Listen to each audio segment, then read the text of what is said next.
Israel's Prime Minister Benjamin Netanyahu has asked for a presidential pardon to end his criminal prosecution. He says it will unite the public. Critics say he's driving further division. So what are the long-term implications for Israel? This is Inside Story.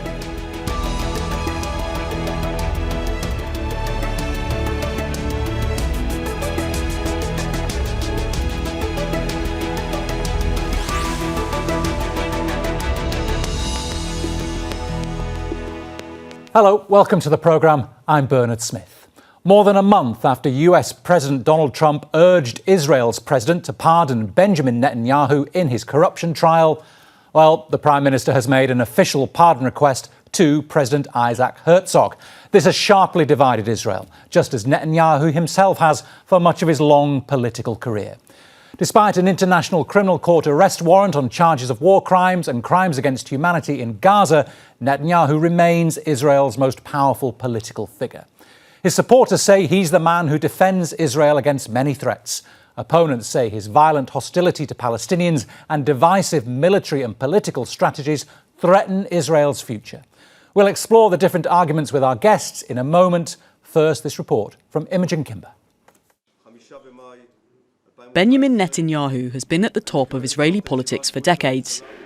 He first became Prime Minister in 1996 and has since served more than 18 years in the top job, more than anyone else. He's proven adept at clambering to the top of Israel's fragmented political system, a master in forming coalitions across the political spectrum centred around himself.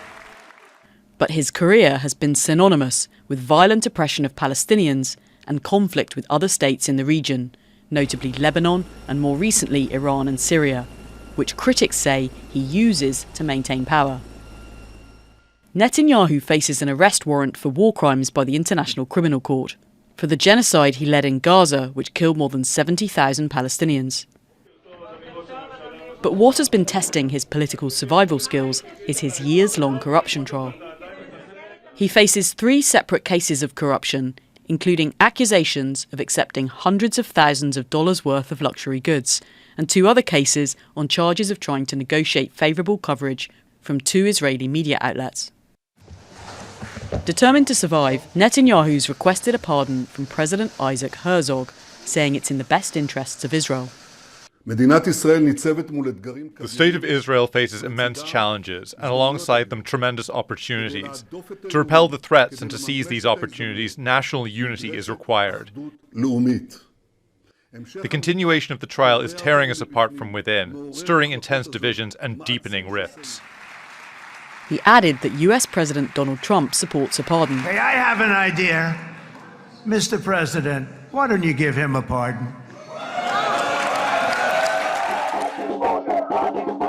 But some Israelis have taken to the streets, saying it's a pardon that could destabilise Israel.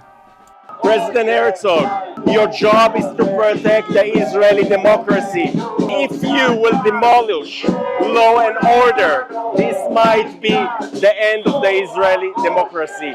And some in the opposition are calling for Netanyahu's resignation. I call from here on President Herzog.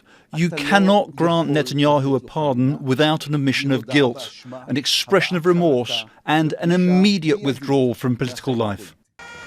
Despite everything, genocide arrest warrants and 70,000 killed in Gaza, his corruption trial and huge protests against his efforts to curb the powers of the Supreme Court, opinion polls suggest Benjamin Netanyahu is still popular among voters, and well ahead of his rivals in polls asking who should be Prime Minister.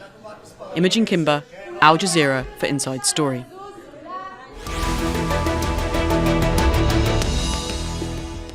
OK, let's bring in our guests. In Tel Aviv is Dan Perry. He's the former editor of the Associated Press in Europe, the Middle East and Africa. In London, Neve Gordon is a professor of human rights and international humanitarian law at Queen Mary University of London. And in West Jerusalem, Mitchell Barak is a former aide to Israeli Prime Minister Benjamin Netanyahu during his first time at the Foreign Ministry. A warm welcome to all of you. Mitchell, with you, first of all, does Benjamin Netanyahu's request for a pardon, before he's even admitted any guilt or not in this case, challenge the principle that everyone is equal before the law in Israel? Well, there's a law for everyone, and there's a law for Netanyahu. He's on trial. He's the first prime minister to actually stand trial while prime minister. In addition to, not only has he denied that he's guilty in any way, but he has an international coalition. The U.S. president has requested publicly, both in the Knesset and in writing, from the president to give him a pardon. And in a typical Israeli chutzpah, which is a brazenness, he tells the president that he wants to unite the country that is divided over his trial. Well, by asking for the pardon, he's dividing the country even more. The timing of it now, less than a year to go before the next election, it seems to be he's getting into election mode, and he's also changing the media today and what's on everyone's mind. So instead of talking about who's guilty for October 7th and what kind of commission there should be investigating that, and whether or not the ultra-Orthodox Haredim have to serve in the army or they can continue to study in their yeshivas, he's now changed the debate. And everyone is talking, should he get a pardon? Should he not get a pardon? And no matter what President Herzog does, some folks will be really happy and some folks will be really upset. And he'll be ready to go to the next election, because either he'll go with the pardon and he won't have to worry about it anymore, or President Herzog will join the long list of people that are against Netanyahu, against the prime minister, against the amazing work that he's doing internationally, along with the courts, the police, the leftists, the members of Knesset, and so forth. Dan, I see you nodding away there. Does Netanyahu's appeal, request for a presidential pardon, challenge that equality before the law principle in Israel? Of course. It makes a mockery of it, 100%. He's asking for something that is completely unprecedented and would not even be considered were it not for the fact that he's able politically to exercise a form of blackmail over the rest of society. Basically, Netanyahu is hinting, and some of his supporters, are doing more than hinting, that the war that Netanyahu began against the system of government in Israel, the rule of law in Israel, everything from the police and the prosecution to the courts and to the attorney general, and to the other institutions of state. I mean, this war, he suggests, will end if his prosecution ends. When he says that a pardon would help heal the divisions only exist because of Netanyahu's ferocious agitation. I have rarely in my life seen this level of hypocrisy. I must tell you, I have covered and led the coverage for AP of about 150 countries. I don't recall anything remotely close to this. Netanyahu got the court to agree that he can run and be nominated for prime minister while standing trial for bribery by promising two things: that he would not try to interfere with the system of government and undermine the Supreme Court, and that he's perfectly able to carry out his duties while standing trial. His request for a pardon undermines both those arguments. And the thing about some of these populist authoritarians that are basically elected and seek to bring about elected dictatorships is that they have no shame. Netanyahu doesn't care about the hypocrisy of it. He just plows forward. And you see polls in Israel that show that about half the people want the pardon to be awarded. More than half the people want Netanyahu to go. So why is it that some of his opponents want the pardon anyway? Because they do agree that this is just devastating and the trial has gone on too long. And I think there's a strong sentiment in Israel that Netanyahu, while a majority, I do believe, think he needs to go, would like him to go in the context of an electoral defeat, which most polls show is actually coming. All right, and Neve, for the perspective from outside Israel, how does his request for this pardon reflect on Israel's belief that everybody is equal before the law? Well, it obviously, like the two other guests said, circumvents the rule of law in an effort to continue controlling the political system inside Israel. I agree with most of what the other guest said, but I actually think that Netanyahu is planning to call for elections, and I think he has a very good chance of winning these elections, and that what we will see is a continuation of what has been going on in the past several years through ongoing division within the Israeli Jewish population and an attempt to totally destroy the Palestinian population, both in the Gaza Strip and in the West Bank. In Gaza and in the West Bank by placing them in some kind of Bantustans and suggesting that he can normalize the relations in the Middle East without addressing the Palestinian problem. I think that is his vision for the Middle East, a normalization without addressing the Palestinian problem. Mitchell, I don't think anybody who watches what happens in Israel would ever dare of underestimating Netanyahu's ability to come back. But if he is focusing on the election next year and his determination to win it, what does that say about Israeli society, that there's a possibility that he could still win this election despite everything we know that's gone before, particularly since October 7th? I will disagree with Neve and say that he's not going to lose the next election. He might not win, but no one else is going to beat him. Meaning he will find a way to stay in power because they will not be able to get 61 seats so easily. In that kind of case, he will stay there and he can continue to call elections again, have a minority government. And again, the polls are really fantastic for the people who we don't even know who are on their list. And we don't even know what they stand for. And Israelis, and as a pollster, and I've been polling in this country for 20 years, Israelis love to punish their politicians by voting against them in the polls, not during elections. And when they get to the ballot box, a lot of them come home and they remember the traditional values and they remember why they voted for these leaders in the first time. And as usual, I have said, Netanyahu is running unopposed in the next election. He is running to be leader of Israel. He is running to continue with what he's doing, the legacy for Israel, what he sees, and for the region. And he's running against 5 other political parties, each of whom say, I can be prime minister, but if not, I can also be the number 2. We're going to find the best person to be prime minister. And then maybe we'll even switch the teams in the middle. And I'll do 2 years, and Lapid will do a year, and then Eisenkot will do a year, and Gantz will do a year. Right. That's not leadership. And Israelis want a leader and a strong leader, and Netanyahu gives them that. Dan, Netanyahu is turning it around a bit. I want to try to find out what it says about how his effect on Israeli society since he's been in charge, that he's able to do this. He's totally changed how Israel is seen internationally and how Israelis see themselves, hasn't he? He's certainly created a tremendous degree of damage along more than one vertical. I disagree with my 2 fellow guests in this defeatism, and I can sense that all 3 of us would prefer that he no longer be prime minister. The 2 others seem to think that his brilliance, which exists, extends to the point where there's nothing that can be done, and I do disagree, and I'll tell you why. There's a limit to the irrationality of people. The vast majority of Netanyahu's policies in the past 3 years that he's been in power, when he has had a fully right-wing religious coalition, so there was nothing complicating the right-wing picture. All of them are opposed by somewhere between 60% and 75%, maybe more, of the Israeli public.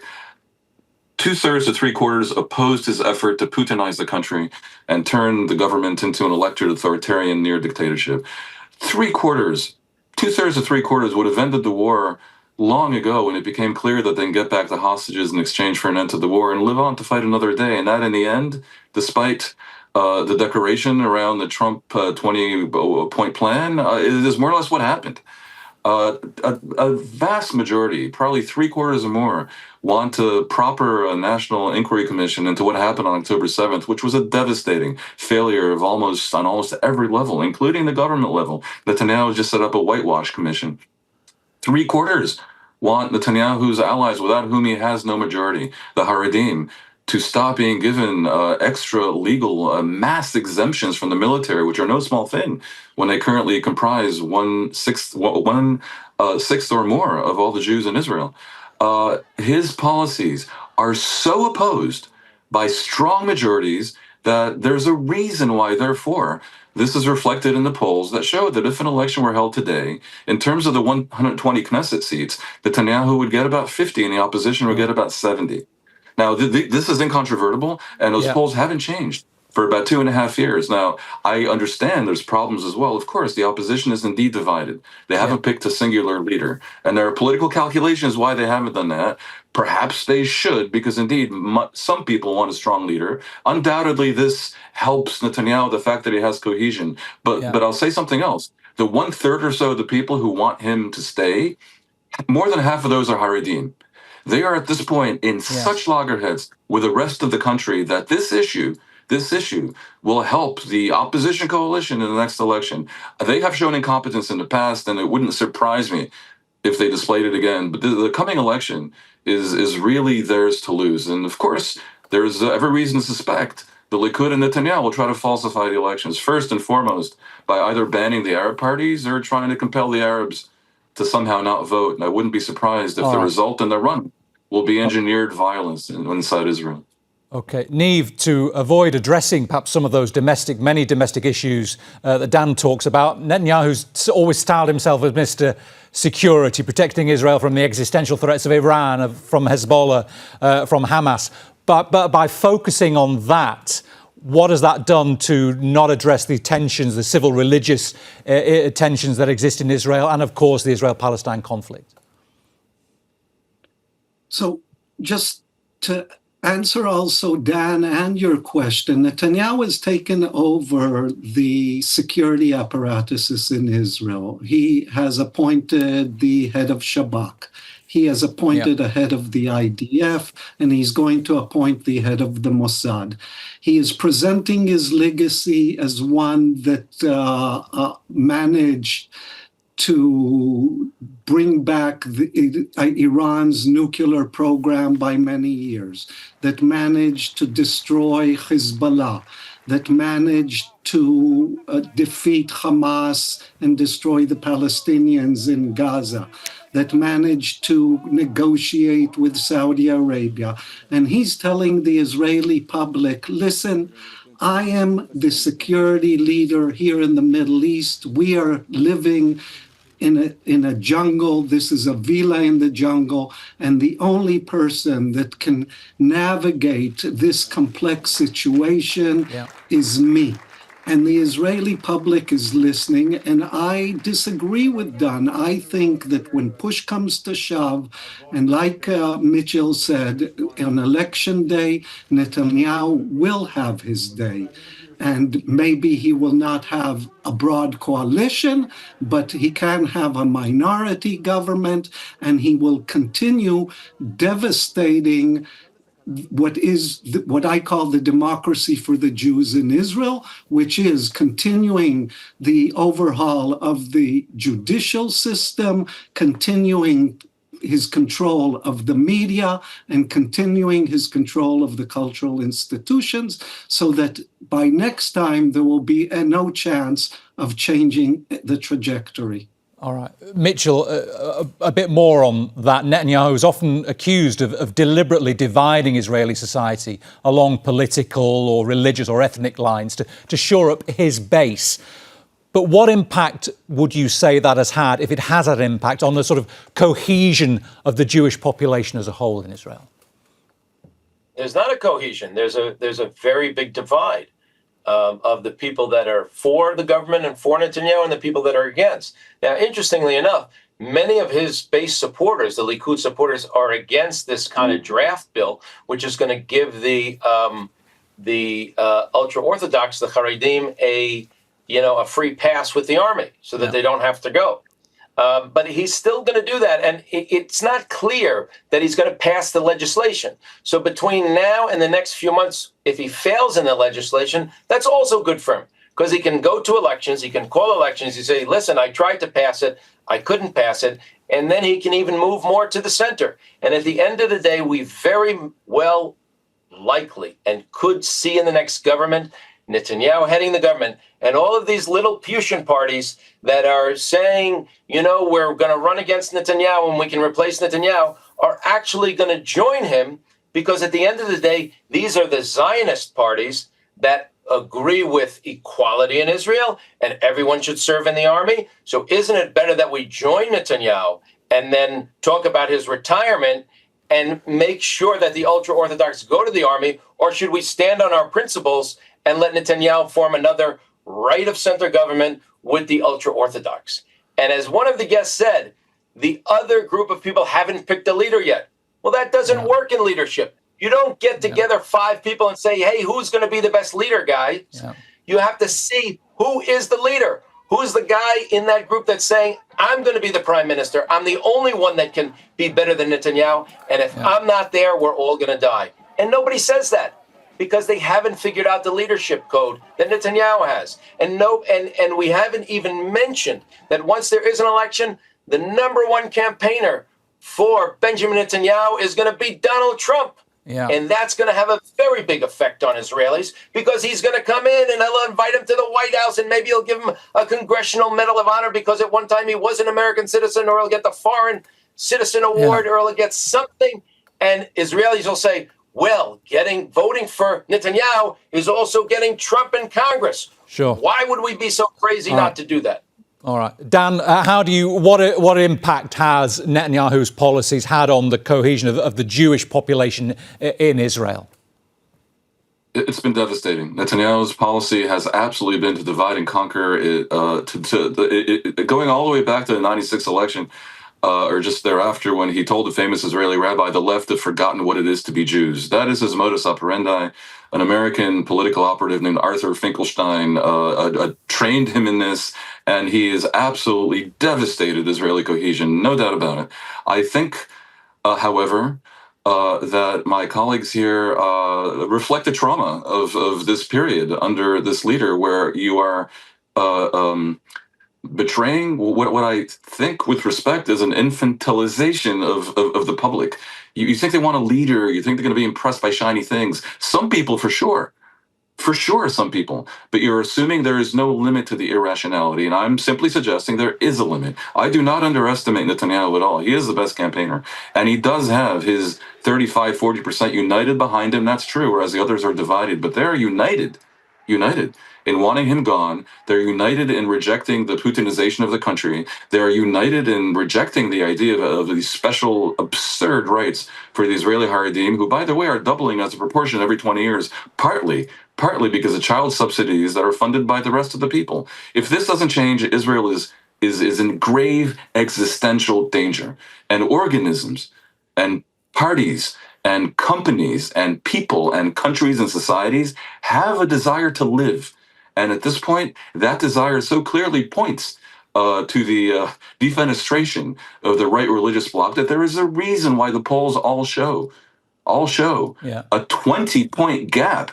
And to ignore that this is the case for 20 years, I think, really does suggest a certain trauma that Netanyahu is invincible. You can't ignore it. And I would challenge both of my fellow guests to show me another time when the right religious bloc in Israel was so far behind in the polls for so sustained a period of time. If you think that is totally irrelevant, I'm a little bit surprised, especially by Mitchell, who has a past as a pollster. Something is happening here, and you are simply assuming that there's no limit to the incompetence of the Israeli opposition. Mitchell, I'll let you come back on that. Okay. Thank you. These polls are a joke. Okay, and everyone who publishes them should have their license for polling taken away. One example, every week they show which parties don't go over the threshold. And they say Gantz is not over the threshold and Ben Gvir is not over the threshold. So they do an online poll of a panel. A panel is a group of people that are paid to do polls. And in Israel, the panel is about 100,000 people in a population of 9 million. So the threshold of the Knesset is 3.5%, and the margin of error on the poll is 4.2%. What kind of unprofessional individual would publish that when the margin of error is higher than the threshold to get in the Knesset? It's a difference of 18 seats versus 22 seats. All right, I've not seen one reliable poll ever published. Time's against us, gentlemen, and I'm going to have to quickly move on. Over to first. Okay. They have been accurate. All right, guys, I've got to move on. Neve, can I ask you? Particularly, I want to ask about the effect this is having on the Palestinians as well, because, you know, you had in 2012, 61% of Israelis supported a two-state solution. Now it's 27%. This dehumanization of the Palestinian population, has that been fueled by Netanyahu? What damage is that doing long-term to Israel? I think it has been fueled by Netanyahu, but not only by Netanyahu. And I disagree, I think, with the two other commentators that the problem for me is not really Netanyahu. The problem for me is the regime, a regime that according to the major human rights organization in Israel, B'Tselem, is a regime of Jewish supremacy. And until that regime is changed from within, then we have a problem, because it is not a real democracy. It's a democracy for the Jewish population. And the Palestinians, whether they are the citizens of Israel or the Palestinians in the occupied West Bank, East Jerusalem, and Gaza Strip, are basically losing their rights, and they're being marginalized more and more as time gets by. And I think Netanyahu has played a central role in this, but also if we take Netanyahu out of the equation, it will continue. And so what we need is a much larger change. And this discussion of whether Netanyahu will continue or not continue is important, but only to a certain extent. All right. Dan, Netanyahu's coalition's given unprecedented power to religious Zionism and the settler movement. So is that pushing a permanent shift away from the political centre of gravity of Israel to something away from this sort of secular pragmatic Zionism there might once have been, to something much more religiously focused? It might. The simple fact is that the Haredim are having between 6 and 7 children apiece. And as I say, I don't think that is something that necessarily will continue forever, but as long as it does, they demographically expand.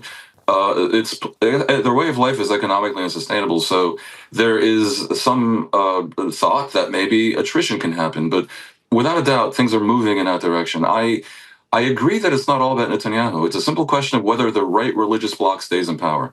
You can say Israel's done, there's nothing, no hope, and then whatever, we can, turn off the lights at Ben Gurion Airport. Or you can say that what you just called the rational Zionist center might prevail. For that to happen, the right religious bloc must be thrown out. And I would agree that if they stay in power for the next election cycle or two, then yeah, things will go in a direction of what Neve is saying. But I also think it's a little bit catastrophist, these things I'm hearing.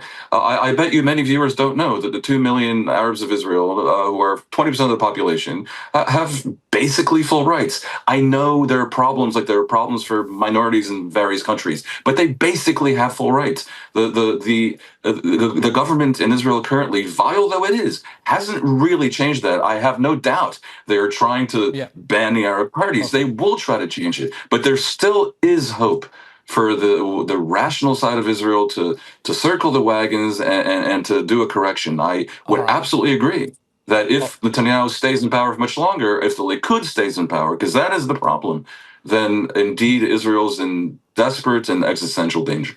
Okay, gentlemen, I know we've only scratched the surface of this very complicated issue, but we're out of time. So thanks to Dan Perry, to Neve Gordon, and to Mitchell Barak. And thank you too for watching. You can see the programme again anytime by visiting our website, aljazeera.com. And for further discussion, go to our Facebook page. That's facebook.com/AJ Inside Story. You can also join the conversation on X. We are at AJ Inside Story. From me, Bernard Smith, and the entire team here, bye for now.